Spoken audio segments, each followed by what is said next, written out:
街を切り裂くような怪奇音が足元でうなっている。猛スピードで進む。消えたテールランプのありか探してまっすぐに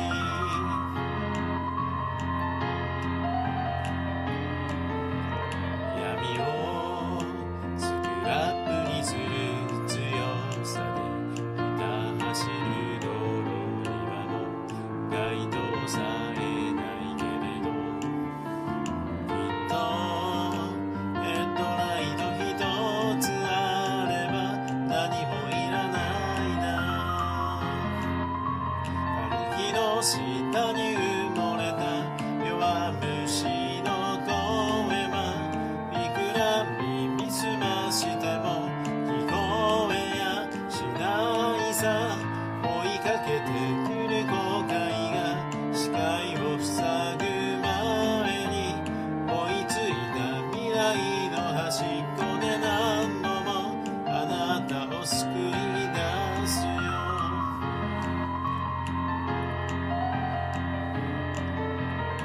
不意に記憶がブレーキをかけた下打ちの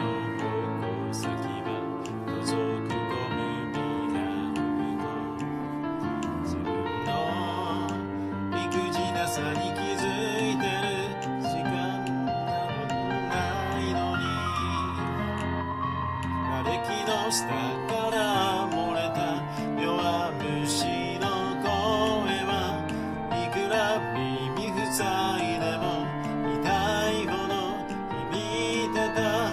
あの日誓ったリベンジを忘れてたまるかと震えた心が今もうるさいほど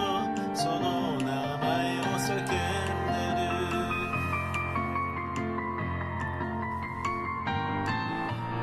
火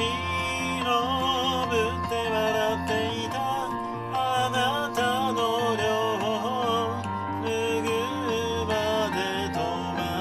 らない。あ、そうか、あの夜からあなたを迎えに来たんだ。何度しくじろうとも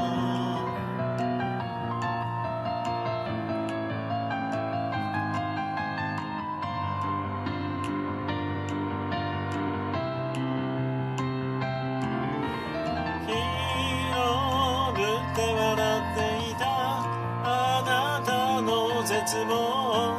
抱きしめるまで負けない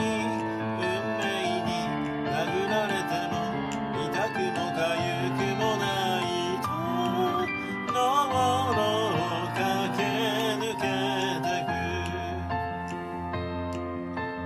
瓦礫の下に埋もれた声をかき消しながら